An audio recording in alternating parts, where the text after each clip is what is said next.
today we are going to start trigonometric equation. Write down the heading trigonometric equation.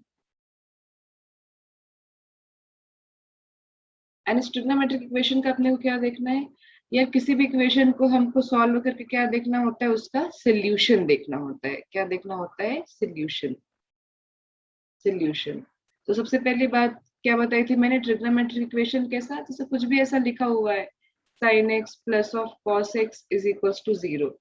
आपने देखा कि आपके पास में एक लेफ्ट हैंड साइड है, आपके पास में एक राइट हैंड साइड है, और दोनों के बीच में एक इक्वल्स टू का साइन है, इसलिए ये क्या हो गया, ये हुआ इक्वेशन.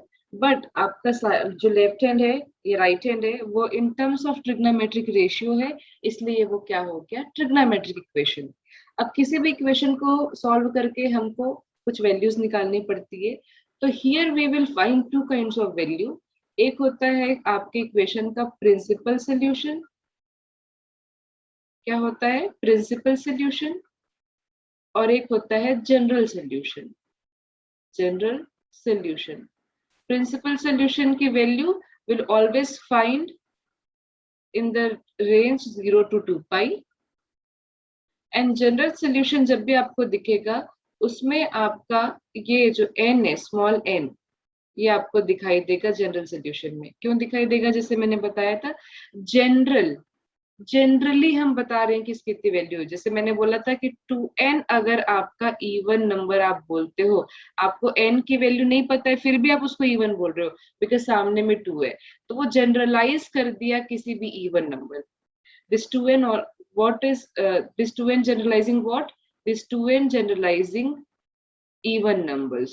ठीक है, तो वही सेम बात यहाँ पे हो रही है. ओके, तो इस तरीके से हमने क्या किया है, हमने समझा है कि ट्रिग्नोमेट्रिक इक्वेशन अगर हम पढ़ने वाले हैं तो उसमें हम क्या करेंगे. तो अब समझते हैं कि इसका प्रिंसिपल सॉल्यूशन निकालना कैसे है और जनरल सॉल्यूशन निकालना कैसे है.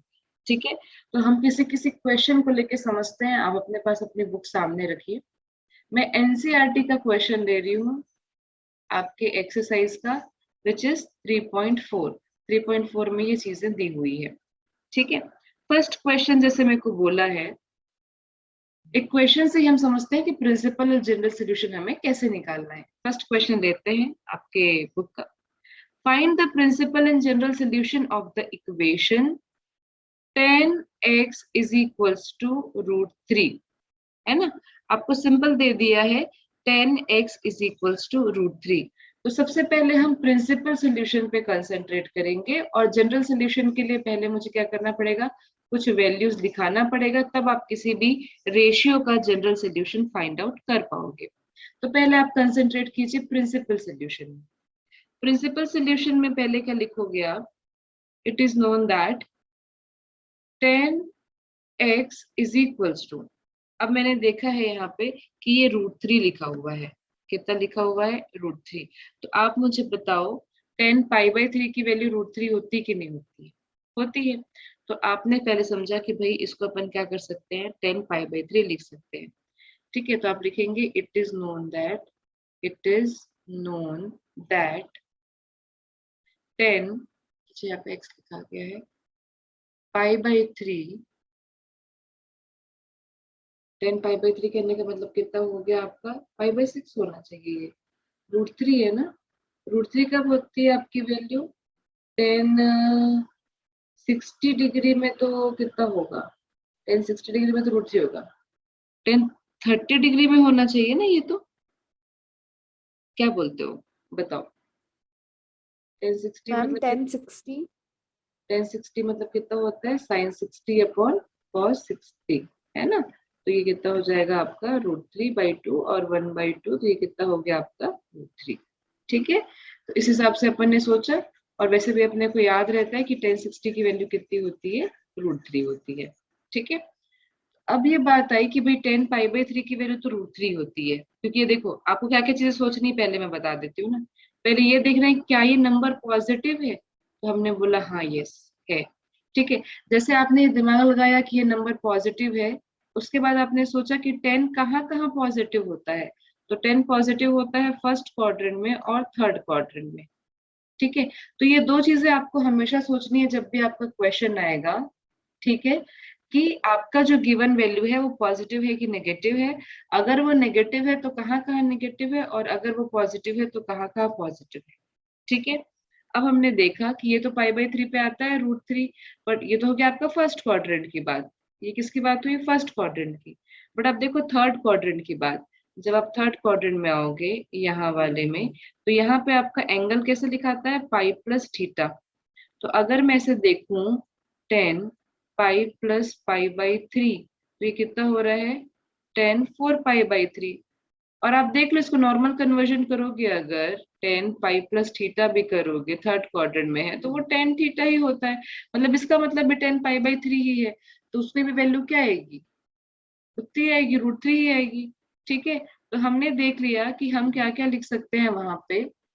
यहाँ पे हम लिखेंगे 10x, this implies 10x can be equals to 10 पाई/3, 10 पाई/3 and 10 4 pi. तो आपको पता है कि आप चाहे एक बार इसको ले लो, एक बार 10x के साथ में क्या ले लो, आप 10 पाई/3 ले लो, तो x की वैल्यू कितनी आ जाएगी? पाई/3।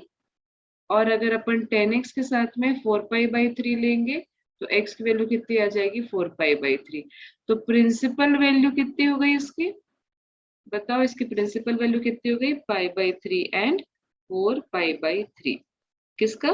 इस वाले क्वेश्चन का। तो आप लिखेंगे principal solutions of this question is pi and 4 पाई/3।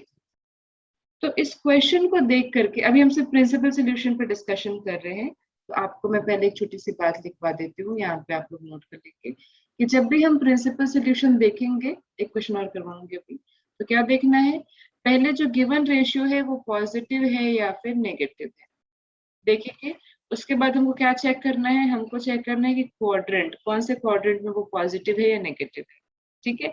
और उसके बाद फिर अपने को क्या निकालना है? सोल्यूशन निकालना है।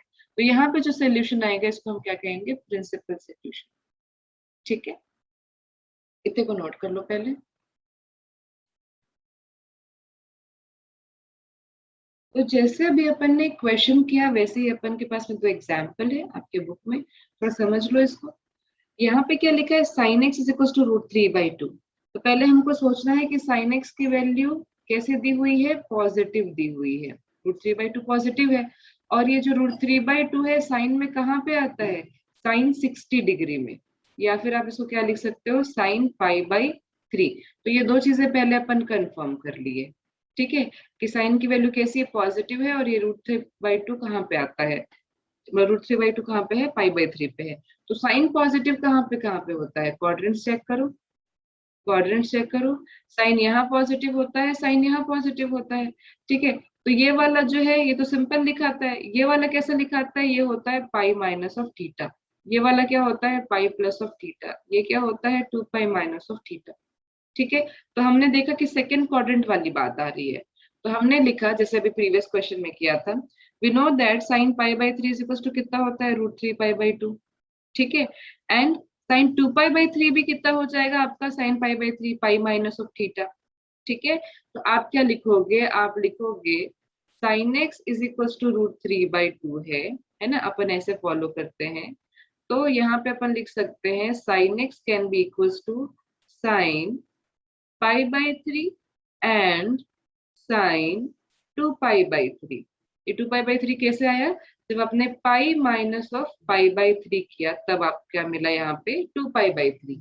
पाई-ऑफ-पाई/3 क्यों किया? क्योंकि सेकेंड क्वाड्रेंट में आपका जो साइन है वो क्या होता है? पॉजिटिव होता है।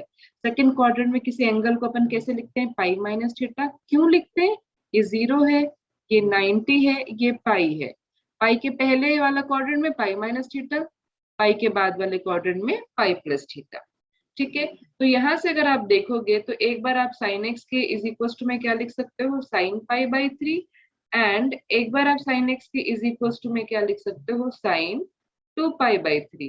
तो यहाँ से आप देखो कि एक्स की वैल्यू कितनी आ रही है? पाई/3 एंड 2 पाई/3।